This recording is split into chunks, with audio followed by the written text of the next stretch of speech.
If you're one of the participants in our Stop Smoking program, I have a hunch you're suffering some severe withdrawal symptoms right now. Join us in this program and you'll see hundreds of others going through the same process. I'm Dr. Arthur Weaver, a cancer surgeon. We're going to see you through this first difficult day, and I know you can make it.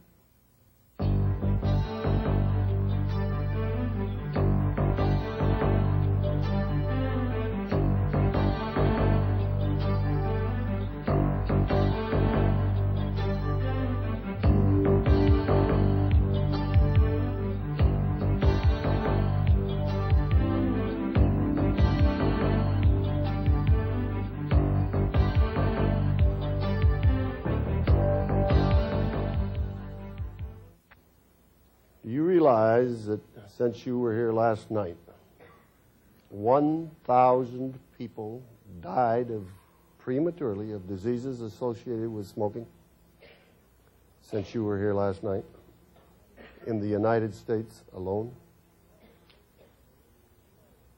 That's basically 3 loads of 747s.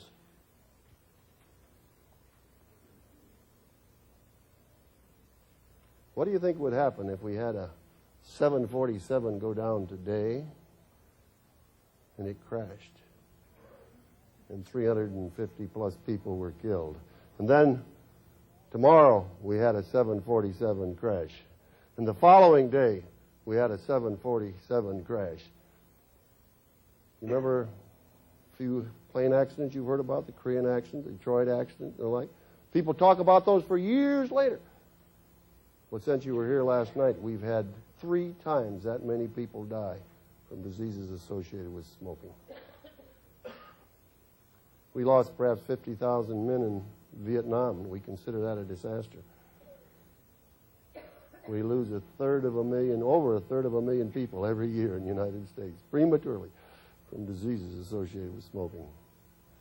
And I work down where the bridge is out. That's why I'm glad to see you back. Some of you suffer a little bit.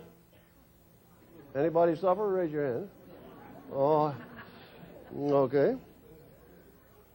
But it's worth it. It's worth it to keep you out of this crash, okay? Let's look at it that way. Well, now, I see some people here. Let's start with this young lady right here. Why don't you come on up?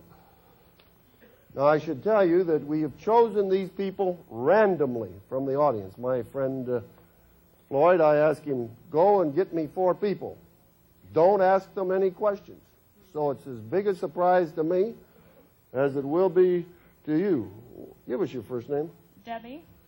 Debbie, how much are you used to smoking? I'm not smoking a lot right now. I came to your class last year, and I was great for 6 months, and I've been cheating for the last 6 months. And you decided to do it right this time. Cut it all out. Yeah, I'm probably smoking. How much when you were smoking greatly, how much were you smoking? Yeah, about a pack a day. Pack a day. How did the day go for you? Fine. I haven't had any trouble. I'm mentally, I'm mentally ready. You think I that just makes a need difference? some help. Yes. Do you have any symptoms at all? No, I'm kept busy. You don't want to hear that, do you? Why not keep busy? I just kept real busy and stayed away from the coffee. You know, you got to stay away from alcohol and coffee. You're kind of proud of yourself. Yes. Shall we give Debbie a big hand? Thank you. All right, let's have this gentleman right here. Would you care to give us your first name? Don. Don. How much are you used to smoking, Don? 2 packs a day. How long have you been doing that? Over 25 years. What made you decide that this was the appropriate time to quit? I think just the fact that it was the beginning of the year, and I saw the write-up for your seminar and figured I've tried it in the past myself, maybe with some little help, help that maybe I'd be able to do it this time. And how did the last 24 hours go for you? They were hell.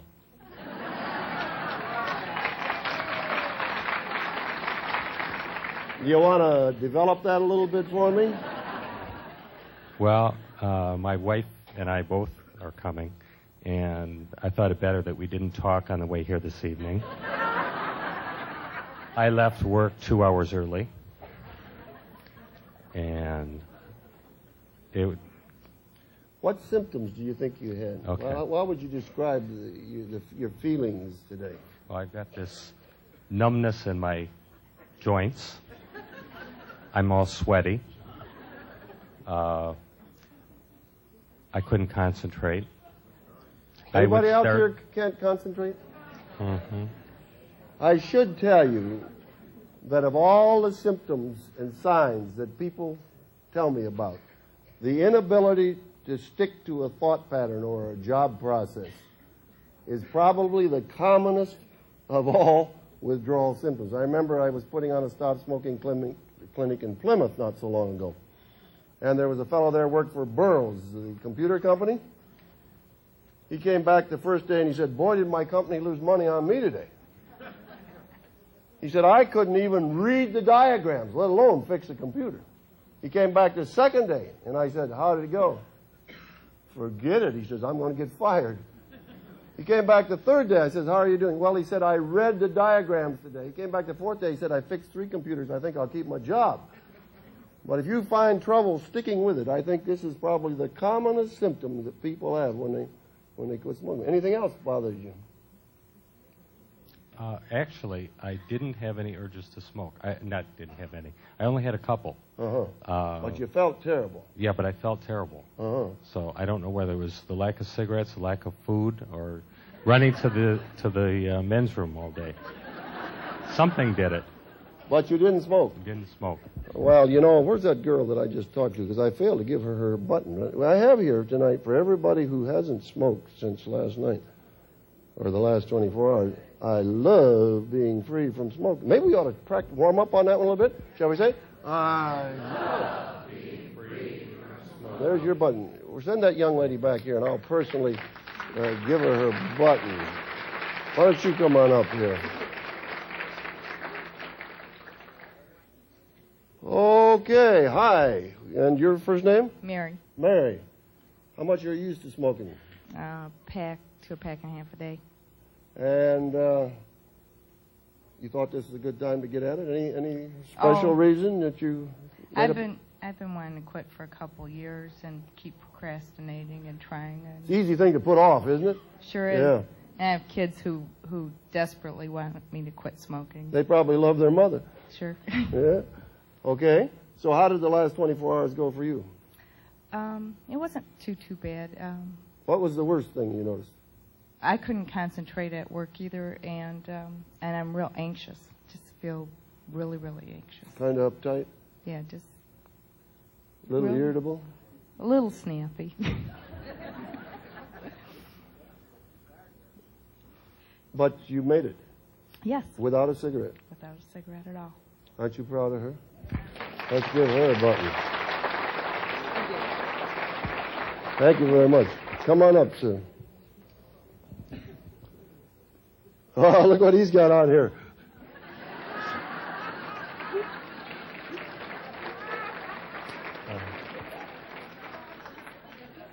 Did you wear that on purpose? Well, yes, I have to admit that I did. And I'm not a happy camper. What's your name? My name is Rory. And how much you used to smoke, Rory? About 2 packs a day. And how'd the day go for you? I have to admit, I cannot get my pin tonight. I did smoke 2 cigarettes today. You smoked 2 cigarettes. Let's talk about that a little bit. Let's talk about those 2 cigarettes. How much? You used to smoking 2 packs. Correct. That's 40 cigarettes a day. And 38 times you said, I love being free from smoking. And 2 times you said, nuts to it. I thought I felt bad before I smoked them, but, man, I had to lay down. I smoked 1 cigarette, and I had to lay down, and I got up and immediately smoked the second one right then. And that was it. That was the end of the cigarettes. You remember that big pile of stuff we had here last night? Where'd those 2 cigarettes come from? I found them at home, and I went out of my way to go home today because I knew I found them there last night when I went home, and I didn't throw them away. And I went out of my way. When you didn't throw away, what were you saying?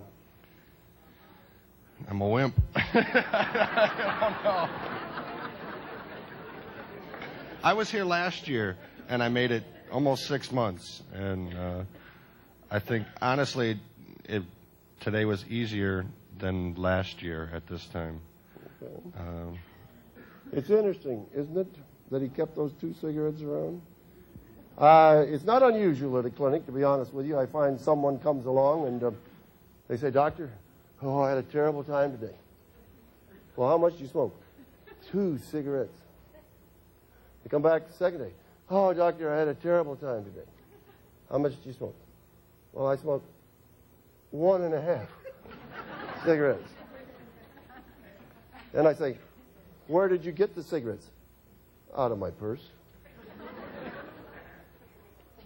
Now, when you leave the cigarettes around, what are you saying? I'm going to keep them here just in case. You know what? There'll always be a case. And you know what? He had a worse day because of those 2 cigarettes than he would have had if he hadn't had any cigarettes. Because now I got to start over again. Yep. Well, I believe you're going to. At 1:30 tomorrow afternoon, I'll be looking for you to get one of those pins right there. 1:30 in the afternoon. Well, that'll be your 24 hours. That'll be my 24 hours. See if you can find me. Well, I've got your number. And I got your work number. Yeah. And your beeper number. So I should probably share this bit of message with you, so you understand why I'm here, basically. Tomorrow, I'll be lucky if I get here on time tomorrow night, to be honest with you. I have a fellow who has a cancer involving his voice box, his throat, the lymph nodes in his neck.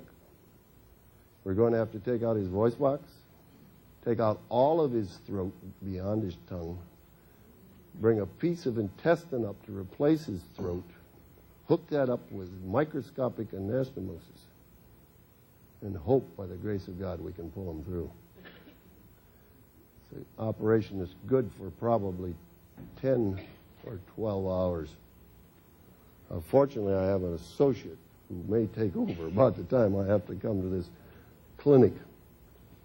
But think about that tomorrow. I will. And you think he'll make it tomorrow? Yeah. Let's I'll ask be him. wearing this again tomorrow. Well, yeah, that's good. Okay, let's just, for the fun of it, is there anybody here that smokes 4 packs of cigarettes a day? Anybody? Raise your hand. Anybody see any hands up? 3 packs of cigarettes a day? All right, let's take this man right back here. Come on up here. Just walk right on up here, because I know if somebody comes up here and says, "Well, I smoke a half pack of cigarettes a day," we say, "Well, no wonder." We'll talk to some real smokers here now. Somebody that really gets down at it, who works hard at it. Hi, what's your name? My name is Fred. Fred, how much are you smoking? About 3 packs a day. And how long you been doing that, Fred? Well, let's see here. 20, 30 years, 30 years maybe. And I don't know if I smoked that many but 20 years ago, but you've been kind of growing on you a little bit. yeah. And you were here last night because I remember you. Right. And how did your day go? Well, I didn't make it. You didn't make it. No. Tell us about it. Well, let's see. I made it until about maybe 10 o'clock this morning. And then what happened? Well, I'll tell you what. I was reading that little book that you gave us, or that little thing that you passed out today, the sheet of paper, and it was a trigger. And where I smoke the most is at work, and the stress of work and so on and so forth. And I did real well until I get there. And so the trigger sort of tripped you off. Yeah. So how much did you smoke today? Probably about 5 cigarettes. Now, what are we going to do about that between now and tomorrow? Well, I quit smoking. You think you can make it? Yeah, I think I can make it, yeah. How many of you think you can make it? Why don't you give him a hand? Thank you. Thank you. Is there anybody here that smoked 3 packs of cigarettes a day before they came and made it today? Let me see your hand. Oh, why don't you come up, sir? Let's talk to someone who made it, huh? That's good. He's staggering as he comes, but... Okay, well, he's hey, look here, he's patriotic and all that. What's your name? Ron. Ron. So you're a 3-pack a day? I was a 3-pack. You was a 3. And I cheated. I started early. I started Thursday. Oh, that's okay. I started last Thursday, and I haven't had a cigarette since. Now, that's what you call getting on the ball, isn't it? And so today was a little better than some of the other yes. days. Now, tell them a little bit. Let's go back to Friday then. How was Friday for you? Hell. That's where most of these people are. No, it was rough. It was no, because how could you say? Yeah, I kept going to the men's bathroom and doing, and I tried to. You'd go for a pack of cigarettes. You try to grab, and you get no cigarettes. You don't have a cigarette in your. You don't have a cigarette in your shirt. You're trying to grab, and there's nothing there. And after a while, I just got used to that. There's nothing going to be nothing there from now on. So. Today you're feeling a little better. A lot better. Yeah, because you see, I should tell you, so we'll be up front. For some people, the first day is the worst day. For most people, actually, the first day is the worst day. Now, just stop to think about that. Most of you have put in the worst day. Give yourself a hand. That's a good effort. For some people, the second day is the worst. Fewer. For a few people, the third day is the worst. But let me tell you this. No one ever told me that the fourth day was the worst. So, figure this way. Those 3 terrible days, if you've been off 24 hours, you've already put in a third of your labor, okay? And you're going to deliver this, baby. You're going to be proud of yourself. In just about 2 days hence, and you're going to start to feel a lot better. Yeah, and you're already kind of coming into that phase. Yes. And I'm downright proud of you. Thank you. Let's give me a button. Thank you. That's great. Let's give that man a hand. Right now, I'd like to take a few minutes to answer any questions you might have about things you've been through or things you're feeling. Now, I should tell you this, so that we can make it good for the video and the like. What I'd like you to do is to stand. And as soon as they get there with the camera, we'll ask you a question. Please don't fail to stand if you have a question, okay? We're going to forget all about the video and this kind of stuff because I want to help you. And I know that there's a great number of you that have had some problems or questions about what you're going through. So who's the first one? Stand right up and... yeah, stand. All right, here's one right over. Bring the camera over, and then you stand right up. We'll get you too, because we want to ask these. We want to ask these. All right, we're going to start with this young lady. Yes. I was wondering about friends. Most of my friends smoke. Should I abandon them or tell them I'll see them in 5 months or what? No, I think that's a very valid question, and I should tell you that it may make a difference in your friends. I'll be up front with you because. Most people who quit smoking feel uncomfortable around smokers, and many smokers feel uncomfortable around non-smokers. So there may be a shift. But at least while you're getting off, I would say basically try to stay away from the smokers if possible. Now, if your spouse smokes or something like that, you may not be able to do that. But you'll find it helpful, particularly for the first 3 or 4 days while you're going through situation. I'm sure you have some friends that don't smoke. Yeah. Yeah, this is not the time to go to the bar. You got it? This is not the time. Stay away from the smokers as much as possible. And when you look at them, this is what's so important. When you look at the smoker, it's what you say to yourself that counts. If you look at them and you say, oh, man, isn't that too bad? Look at those people destroying themselves. Boy, am I glad that I'm not smoking. I love being free from smoking. You see, okay. If on the other hand you look at them and say, oh, boy, would I love to have a cigarette right now. You see what that's going to do to you? All right, now there was a lady right over here. Let's get her. Yes. I was wondering about the severe headache from caffeine withdrawal. How long is that going to last? Yeah, you're absolutely correct that it could be from caffeine withdrawal, although you can have it from nicotine withdrawal too, and Right certainly on the common top of my head like a feels like vice. your head is stuck in a vice. Yes, exactly. I should tell you, and I will before we're through tonight, that the commonest cause of headaches is caffeine. It can give you a headache on the rise, it can give you a headache on a fall. More commonly the fall. The headache will not be here more than 3 days. If you want to take something for it, do not take a caffeine-containing drug, such as Anacin or APCs or something like that. It'll relieve the headache, but it'll keep the pattern going. So you take a Bufferin or aspirin or something Okay. like that if you have to, okay? Go ahead. I've been to acupuncture twice and it didn't help. Now I was thinking of hypnosis. You think, in your professional opinion, would help? Well, whatever works helps. But let's just take a little survey here. How many people here have been hypnotized to try to help them stop smoking? Well, that's quite a few of you. How many have had acupuncture to help them quit smoking? All right? Let me suggest this to you. And this probably is based a great deal on my experience. I had a couple actually come to my stop smoking clinic not long ago, and they told me they'd been to some doctor who put injections in the nose. Cost $350 for the injections. They said, we went to the doctor, we gave him a check for $700. We walked out and had a cigarette on our way to the car. Now, I'm sure that there's a great many of you here who would like to come in and have me say, abracadabra. You came in here wanting a cigarette, and you're going to leave not wanting a cigarette. Fact is, you'll hate cigarettes. And for some people, it works. But the numbers are pretty small, I must be honest with you, where it lasts.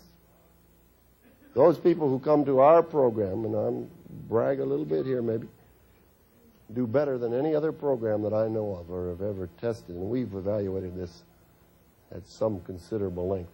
And I think the reason is that we try to help you make decisions for yourself. And when you do it for yourself, you understand, it's not something I apply to you. I just try to facilitate your decisions. And when you leave here, you see, I didn't make you stop smoking. You made yourselves stop smoking.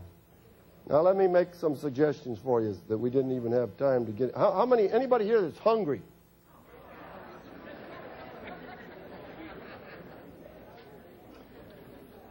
And I should probably explain to you why we put you on that fruit juice diet, right? There's several reasons. Number one, have you heard of the gateway theory of neurology? That basically says your mind can really only concentrate on one thing at a time. And if you're hungry, you know what you're thinking about? Your stomach. You know what that'll help you not think so much about? Now, you fill your stomach, and immediately you're going to start thinking about cigarettes. But when you're hungry, you see, it sort of distracts your mind so that you're thinking about food, food, food. And it helps you forget about cigarettes, cigarettes, cigarettes. Not only that, most of you are used to having a cigarette with your coffee, huh? Or Coke, or whatever it is, your drug that you have it with there together. But very few people smoke when they're drinking fruit juice. Did you notice that? One lady said to me, Doctor, do you mind if I drink my fruit juice through a straw? She says there's something about sucking on that straw that relieves an old urge. So there's a lot of techniques that'll help you. But do not forget the spiritual. Everyone who works with addictions recognizes that somehow we need to pull in everything that we can, even from outside ourselves. I've discovered that myself. Let me get this over here just a little bit.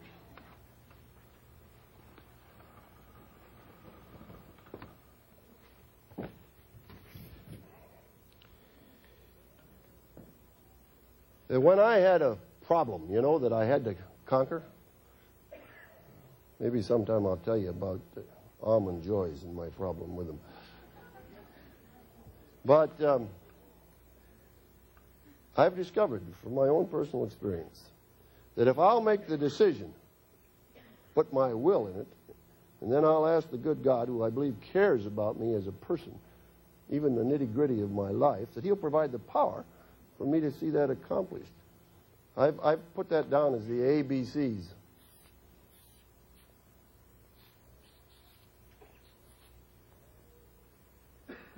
Ask,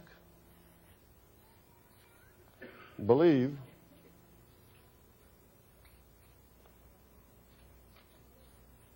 and claim the victory, huh? You think you could try that? Someone once took, I saw a poster and it said the shortest prayer. You know what it said on it? Help! And when you feel desperate, and you've tried all the 16 things, and anybody snap the rubber band? Just offer up that prayer to the good Lord and say, give me power for the next hour, huh? And I think you'll find it'll make a tremendous difference. You know, people that work with narcotics have found that out. People that work with alcoholics have found that out. And I think you'll find it works just as well for nicotine. Now, I want to explain to you a little bit about the coffee. I heard some complaining about that. I heard a lot of complaining about that. Fact is, there was one stop smoking clinic I was putting on, and I started talking about caffeine, and I saw a fellow sliding lower and lower and lower in his seat. And I said, is there a problem, sir? He said, indeed, there's a very serious problem. He says, I can't get out of bed without my cup of coffee in the morning. I said, you mean that you have your wife get up and make coffee so you can get up? No, no, no, no, he said. I put it in a thermos jug on my bedside stand. And then I get 2 cups of coffee, and then I can get out of bed. So when you start talking about caffeine, you really stop preaching and begin to meddle. Well, let's take a look at it. Shall we do that?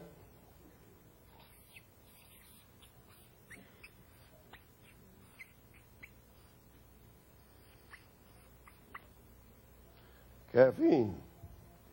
And what's the favorite drug you put with it?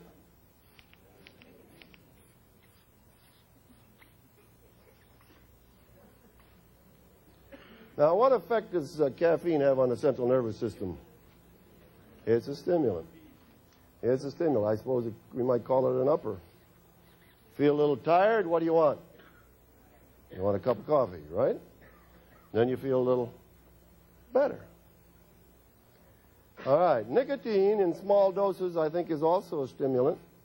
But in the doses most of you people have been taking it, it's a tranquilizer. It's a depressant. Now, we know from pharmacology that if you'll take a stimulating drug and you'll combine it with a depressant drug, that it'll produce a euphoria. We see that even in the street drugs. People will take amphetamine, take a barbiturate along with it. So, you know what a euphoria is? Well, when you get up in the morning, how do you feel? In general. Lousy, right? I'll tell you, everyone who's using nicotine and caffeine, when they get up in the morning, they feel lousy. How do you feel today? Lousy. You haven't had your caffeine and you haven't had your nicotine, so you feel lousy. So what's the first thing you go for in the morning? Cup of coffee, and then a cigarette, and then the euphoria sets in. That means everything is going to be hunky-dory today. God is in his temple. I think this day is going to fly. So we'll put some stars out here, see? Do-do-do-do-do-do-do-do-do-do. Everything is going to be okay. But did you ever think, okay, we'll get your question in a minute. Get a mic down there, but I want to keep talking while you're doing that. Did you ever think what's going on in the central nervous system? Now, I like to ride horses. What do you think if I'd get on my horse and let's say, let's get going, whoa, let's get going, whoa. What kind of horse do you think I'd have? You think I'd have a nervous, mixed up, irritable horse? Huh? How do you feel today? Nervous, mixed up, irritable? You see, you put one drug in and say, let's get going, ting, and put another drug in, let's slow down, tongue. Let's go, zing, let's slow down, zung, you know. And then pretty soon it goes, nah. Okay. Nicotine, caffeine. And did you ever notice that the more you smoke, the more coffee you drink, as a general rule? And they kind of go together. Moonlight and roses, love and marriage, nicotine and caffeine. Yeah. So I keep doing this, you know, and I'm smoking a little extra, drinking a little extra coffee. I'm getting more and more irritable, more and more nervous. But I know how to get rid of that. Have another cigarette, another cup of coffee. I begin to feel a little euphoria till it wears off. Then I get irritable, and then I get nervous, and then I have another one. You see, these drugs are actually illusionary drugs. You know what I mean by an illusion? They make you feel good when you really feel bad. Now, you feel lousy, right? You know a cigarette and a cup of coffee would fix it? But your body would still feel lousy. You just feel okay because you don't know what's going on. No, I'm serious. I go out and I break my leg. Will it hurt? Hurt terrible. Doctor comes along, gives me big half grain of morphine. You think the leg will hurt anymore? No. Is the leg still hurting? Leg's hurting, but I don't know it. You see? So you keep on going, more caffeine, more nicotine, you're getting more nervous. So I come home, I've been in the traffic, and the traffic has been bad, and I've smoked a lot of cigarettes, and I've had a lot of caffeine. Come home, and the wife says, honey, your dinner's ready. I said, wait a minute, wait a minute, I got to slow down a little bit. Why don't you fix me a couple of martinis? So I put in here another little drug. What effect does alcohol have on the central nervous system? Yeah, it's a depressant, but so I don't get too depressed, I have another cup of coffee. Now give me some more yin-yang, huh? Make me more nervous. So after a while, I'm having some for lunch, too, because I'm nervous by dinner time. And I keep that up for a few years, and I'm getting actually more nervous, a little more irritable, more drugs. And finally, one day, the wife says to me, honey, I want you to go see the doctor. I don't need to see the doctor. Listen, even the kids say, what's happened to Daddy? He's so irritable and so nervous. I think you better go see the doctor. But there's nothing. Listen to me. Please go see the doctor. And on the way to work, I think, well, you know, even the people at work said, how come you got such a short fuse? What's going on with you? Maybe I should check in. So I go in, check in with my friendly family physician. He says, well, your blood pressure's up a little bit. I wish you'd cut down on your smoking. Poor, foolish physician. He doesn't know that he just gave me an impossible assignment.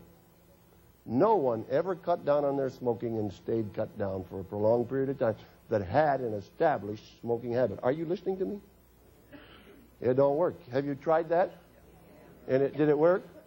No, it don't work. Anyway, before I leave the office, I say, doctor, but my wife says I'm very nervous. I wonder if you would give me a little...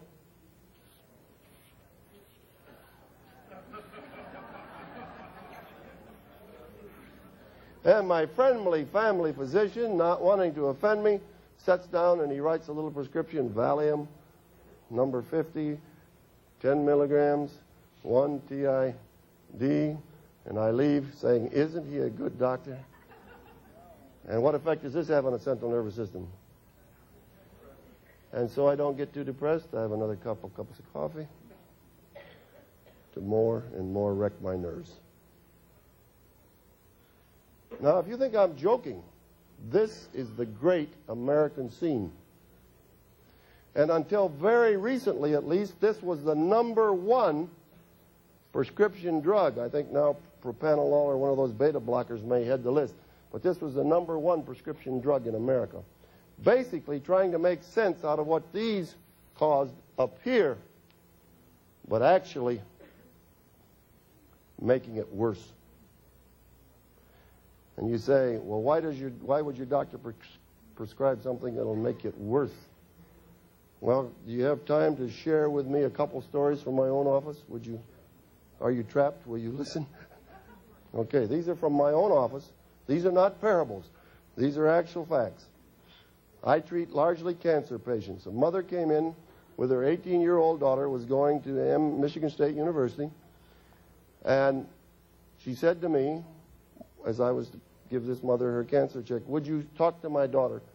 She's at college, she's not doing well, and she's having these terrible headaches. Well, you know me, I'm a soft touch. And my nurse is shaking her head, no. And I said, yes. Because, you see, we try to keep things running on time. Believe it or not, some doctors do that. 30 minutes for the new patients, 10 minutes for the return patients. And the nurse knew that this was going to mess up the schedule. But I figure, mother's here, daughter's here, let's take care of the patient. So mother and daughter come in, and I find out, she says, it's these terrible headaches, doctor, I'm not doing well. And in short order, I had a little history. She'd gone off to college. She'd really taken up smoking pretty good. She joined a few alcohol parties, was getting just a little touch of marijuana now and then.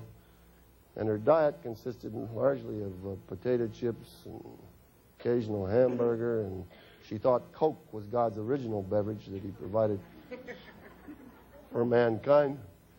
And I said to her, honey, it's no wonder you have headaches. Let me put you on a good program. And I kept seeing the nurse walking by as if to kind of say, doctor, hurry it up. The troops are getting nervous.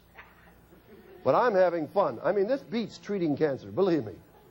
Here you got a young person, you can perhaps get them on a right kind of program, feel good about yourself. This is what medicine is all about. I love it.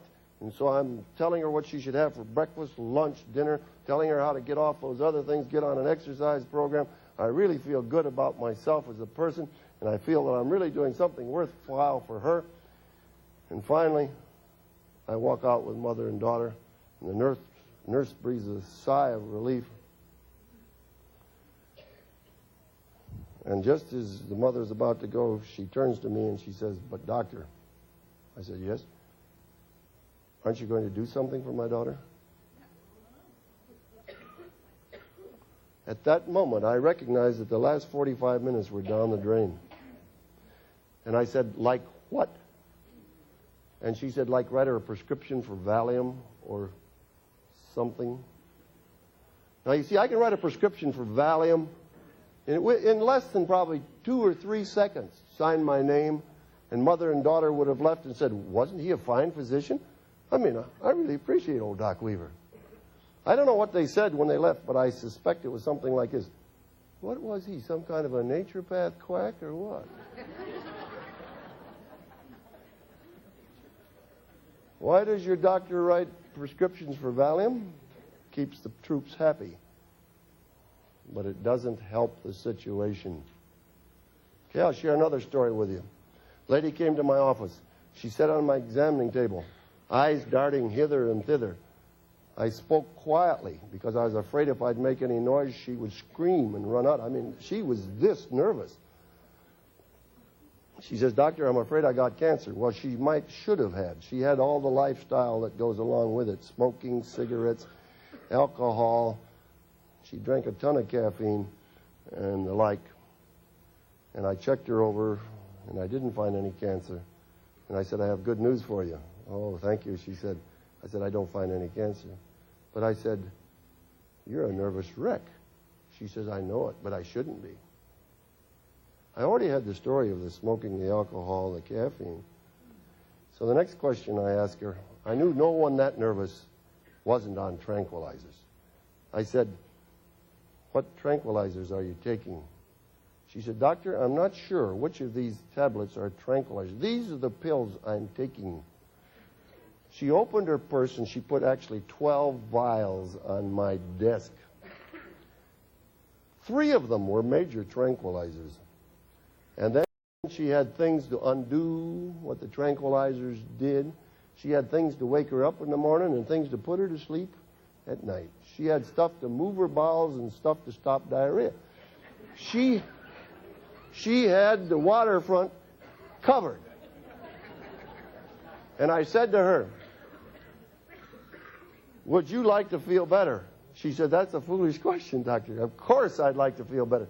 I said, good, I have a prescription for you. And she brightened. And I took out my prescription pad and I wrote, number 1, stop smoking. She says, you're kidding.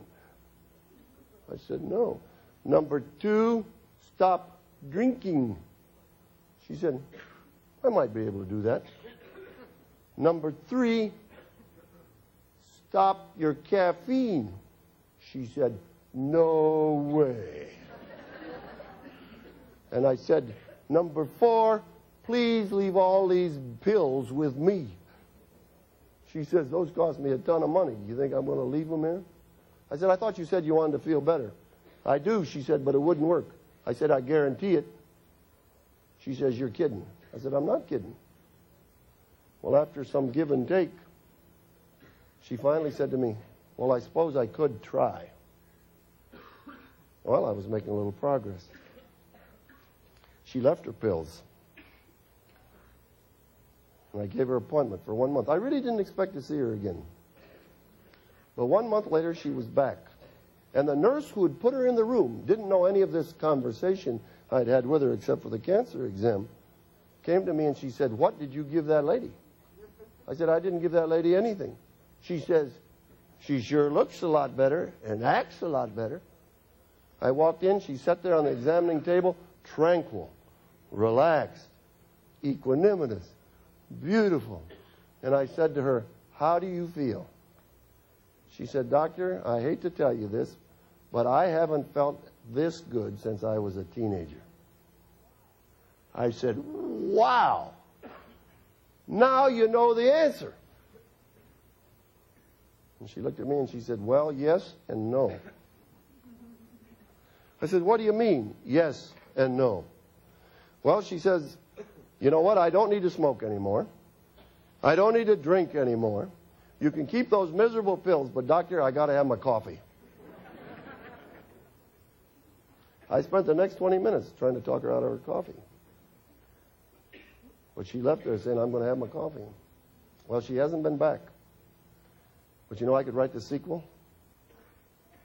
Because when she went back on her coffee, you know what she got?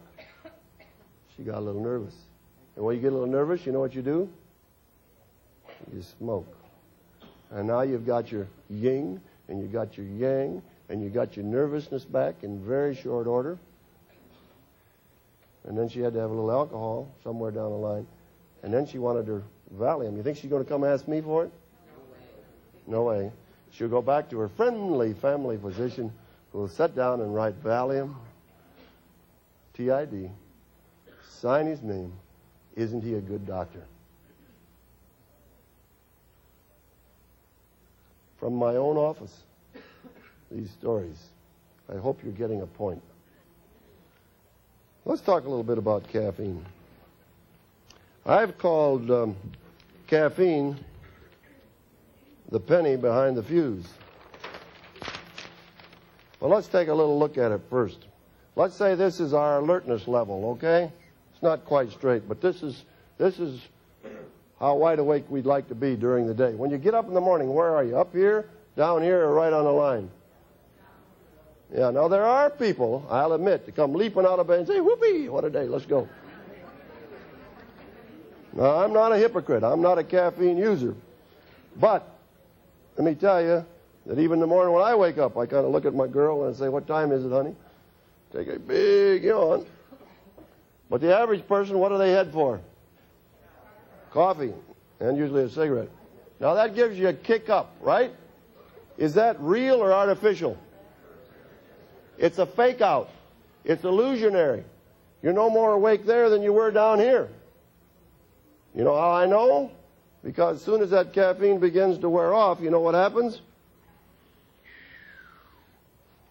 Down it goes. Take me to any institution in the country at 9 or 10 o'clock in the morning, and I'll tell you where the coffee is and not have to inquire. You believe that? All I do is watch the flow of traffic. It's like ants coming and going to a drop piece of cake on a picnic. As people come back to get their mid-morning fix because they're beginning to feel sleepy and tired again, and so throughout the day, till they collapse into bed at night, always in debt to themselves. Is that the way you feel tonight, in debt? Yeah, you are in debt. Because you see, listen carefully, I took away your illusion. And now you know how tired you are all the time.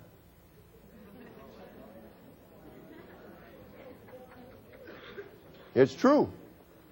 All I did was take away the drug that was fooling you and let you see how tired and how bad and irritable your system really is. All right, the penny behind the fuse, caffeine. Now, I grew up in a little town called Holly. Any of you heard of that little town? Down the road of Spit and a Holler? Well, we had a volunteer fire department and a few things like that there. Interesting little town. And back in those days, you remember people were getting all those electrical appliances when I was a kid growing up. Have you heard of mangles? Do you remember what those were? You put your sheets in that, and they'd do your sheets. And people were getting rid of their ice boxes and getting refrigerators. And our neighbor was getting all these things and plugging them in, and the fuses kept glowing. Foot, foot, foot, foot, foot. And someone said, I'll tell you what to do. Get, those are screw-in type fuses. Take and put a penny behind the fuse and screw it in, and you won't have any trouble. So they did that. They stuck a penny behind the fuse, they screwed it in, and voila, everything worked. And they said, wow, that's good.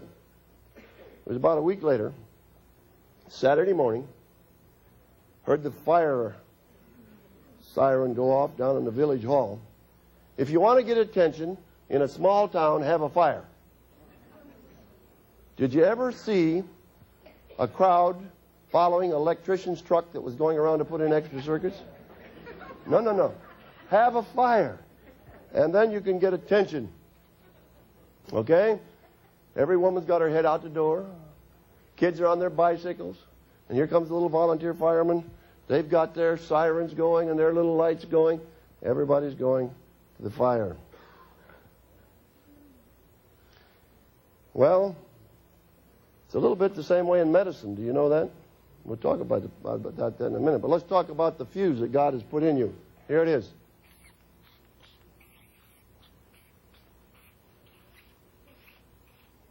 Have you heard of that? Fatigue. When your fatigue light comes on, what do you need? Sleep. What do you usually head for? You head for the coffee pot. You put the penny behind the fuse and you screw it in, right? It's a little bit like the oil light on my car. I got that crazy light, and it comes on, and it says, oil, oil, oil, oil. I find that very annoying. So you know what I did? I disconnected the wires. Dumb idea or smart idea? Now I've got you. Listen carefully. I believe it's dumber to disconnect the fatigue light on my body than it is to disconnect the oil light on my car. Because last time I checked, they were passing out bodies one to the person. And when that one was shot, there isn't any left. But as long as I can come up with enough money, I can find somebody that will sell me a car. You believe that? So I would suggest it's dumber to disconnect the fatigue light on your body than it is to disconnect the oil light on your car. Because, listen carefully, your body will break down eventually in its weakest point, just as your car will break down in its weakest point without oil, if you're not giving your body adequate sleep. Now, the reason that we think we're getting away with it is that our bodies are so fearfully and wonderfully made that we can abuse them, and they keep on going, and it isn't until way down the line that we find we're in deep trouble.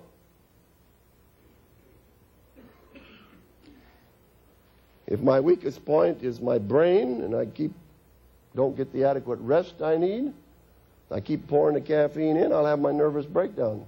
You've seen that sign. I deserve it, I have it coming, and no one can deprive me from it.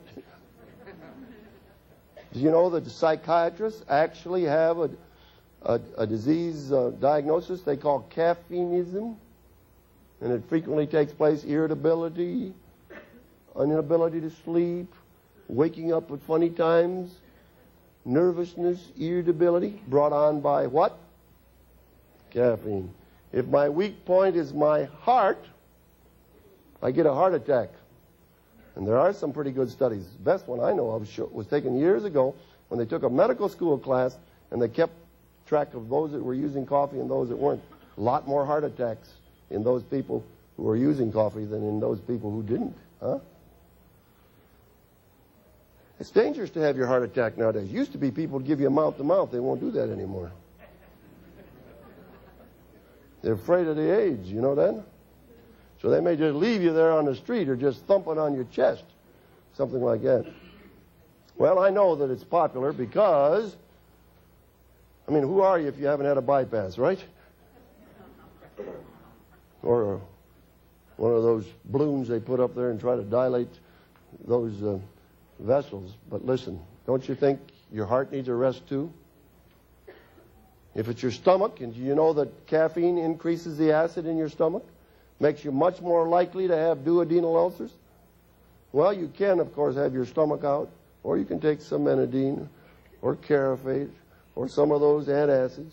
Try to fix it. Hey, but don't you think it would be ideal to let your stomach sort of relax and enjoy life as it is? Fatigue. Caffeine is not a good drug. It's been associated with fibrocystic disease of the breast. I believe it may be associated with prostate hypertrophy in men. There are some suggestions that even some types of cancer may be associated with it. It's not a good drug. It's the commonest cause of headache. Usually on the withdrawal, but it can also be on the rise. How many got a headache here tonight? Quite a few of you. Yeah, that could be a caffeine withdrawal headache. You know how do you get rid of it? Stop your caffeine. I've had patients that come to me because I do mostly head and neck cancer. They got this terrible headache pain. They think they may have a cancer. First thing I do is take them off their caffeine. 90% of them will never have a headache again. There are other causes of headache, quite a few of them. Don't misunderstand me. But it's interesting to me that the day after surgery, everyone complains of a big headache. You know what they think it's due to? The anesthetic. But you know what it's due to? We don't put the coffee in the IVs. And you know what the first thing the patient asks for when you tell him he can eat? I want my coffee, doctor, because I'm addicted. But our drug companies are very clever. They put the caffeine in the headache relieving medicine. So that works real good. It takes away your headache. It sets you up for the next headache. And it takes away that headache too. And you know you can sell a lot of drugs that way. Anacin, APCs, all those caffeine containing compounds. Now, let me ask the question. I'm trying to make you feel better about being off that coffee for a little bit, huh? Yeah. We'll talk a little bit more about it later. But it's not a good drug. I guarantee you, if you'd go to the FDA and try to get approval for it, you couldn't do it today. You know that? But you know why? Everybody's addicted, including the people on the FDA, right? So they're not going to do away with caffeine. They're going to let you continue on your illusion while you pull the fatigue light on your body.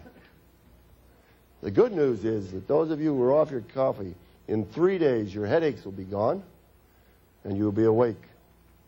Now, people have asked me, I won't get that question yet before we go. People ask me, Doctor, how can you wake up if you don't give your coffee? Now, let me tell you a good method to wake up.